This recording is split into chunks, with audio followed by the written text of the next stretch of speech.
Hi guys, welcome back to art class. Today, as you can see, I am outside because we're going to be doing some artwork using shadows. So I will show you some ways to use shadows in your artwork. The last few weeks, we had pretty big, long projects. So this week's project is going to be really simple, really short, and kind of just a fun project to do and exercise your creative mind and also have your hands keep moving. So here's a little science connection for you. You might be thinking, why are we talking about science in art class?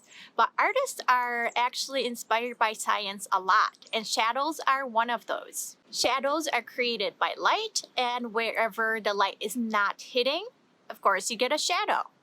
And artists express that using some darker values, and we use what is called cast shadows, which we explored in our observation day. At noon, that's 12 p.m., when the sun is right above us, the shadows are going to be very, very short. As the sun moves down, the shadows are going to get longer and longer and longer. So if you choose to do your shadow outside, then you would notice that the shadow shapes and length change with the time. When artists decide to paint outside or draw outside, they pick a specific time of the day where the shadows look exactly the way they want it to be. So knowing about shadows is an important part of being an artist. Today, the artist skills that we're going to explore are Envision, that is using your imagination, and also expressing. Expressing is trying to show your idea through your artwork. In this video, I'll show you 3 different types of shadow art, but our goal is to envision and express using shadows. So if you have any other ideas that you want to use, that is totally, absolutely okay as well. But first, it's... Instead of doing art history time this week, I decided that I wanted to show you a contemporary artist. Contemporary artists are artists that are still alive and still making artwork. So all of the other artists we looked at during our at-home art classes were artists who were from kind of a long time ago. So they're still artists alive and making art, and they are called contemporary artists. The contemporary artist that we're going to be looking at today is called Vincent, and he uses shadows in his artwork, and it is really cool. So let's take a look at what he does with his art.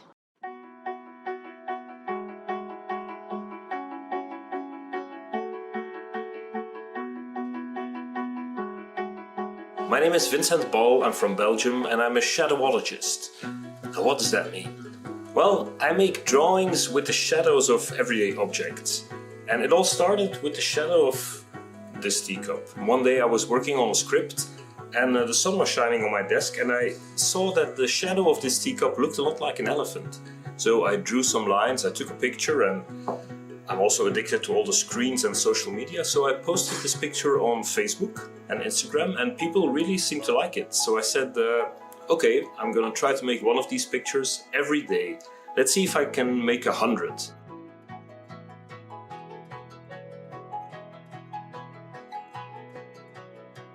After a while I was doing it, I thought I should come up with a name for this technique. So I thought of shadowology, because I like to think of it as something very serious and very scientific. So this is the place where I work most of the time. And I sit here, I take an object I like, and I put it on the paper till I see something. Sometimes I don't see anything. I buy all sorts of crazy stuff as long as they're not too expensive. And then I hope that something will appear. It's a bit like watching at the clouds and see if you recognize a shape. That's what I do, basically. When I'm finished, I take a picture, and that's it. It's very important for me to work with an open mind. It doesn't work when I say, now I'm gonna make a Christmas tree, because then I'm really stuck at looking for this. I have to be very open-minded and try to look at this shadow with the possibility that it could be anything.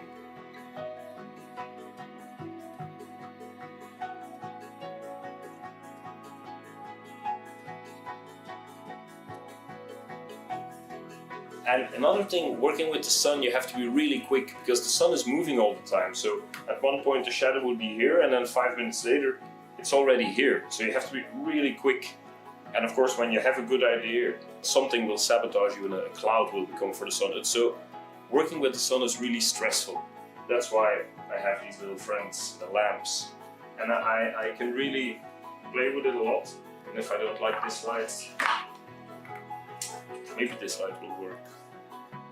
It's true that after a while it gets harder to make new images, because the first time you see a sea coming out of the glass, it's like, wow, but you can't always make the same picture. So I sometimes have to look and look, and sometimes I think it's finished, I will never make another Shadowology image again, but then something pops up and I'm amazed as always.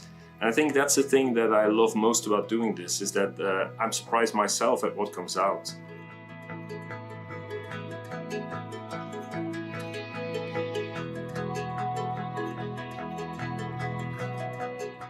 In this section, I will show you a few different examples of what you can do with shadows in your artwork. But again, you can come up with your own ideas as well. The first one is the Shadowology idea that Vincent, our artist of the day, is exploring.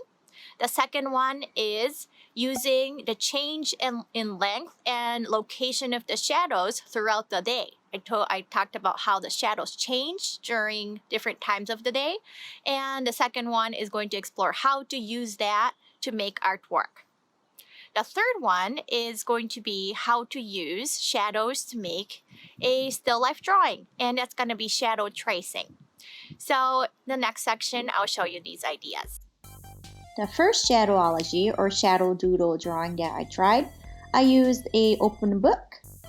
And I immediately saw mountains, so I am making a landscape with mountains, adding some tree textures onto the shadow mountains and my foreground mountains, adding some backgrounds.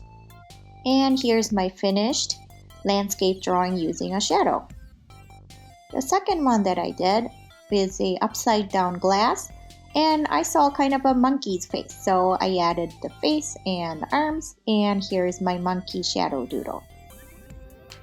The last one, I looked at this toy shadow and I saw a pineapple, so I just added some textures of the pineapple.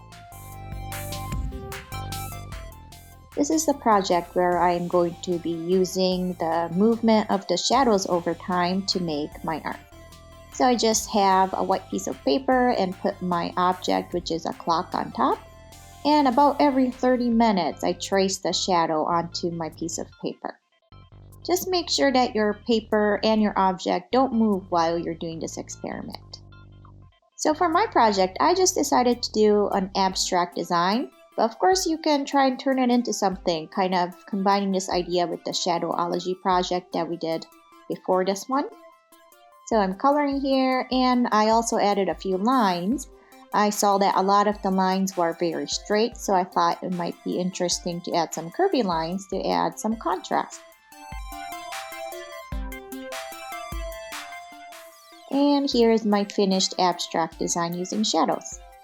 The last one is kind of using the shadows that you see as a guide to drawing your objects.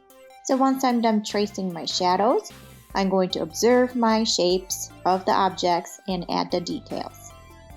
And of course, you can use your imagination to add some extra details.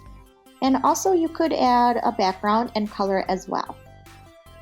I did not do that to mine yet, but here's the start of my drawing. Here is a recap of today's assignment and goals. Our goal today is to envision artwork that uses shadows. Once you have envisioned how to use shadows in your artwork, then try and express your ideas through the use of shadows and other art mediums. You can use any art mediums you would like it to be, and please make sure that you photograph your work when you're finished or make a video of your project and send it to me through Artsonia with a title and an artist statement if you can. If you cannot, you can also email it to me or show them to me during your Zoom meetings. I am very excited to see what you guys come up with. Have a good week.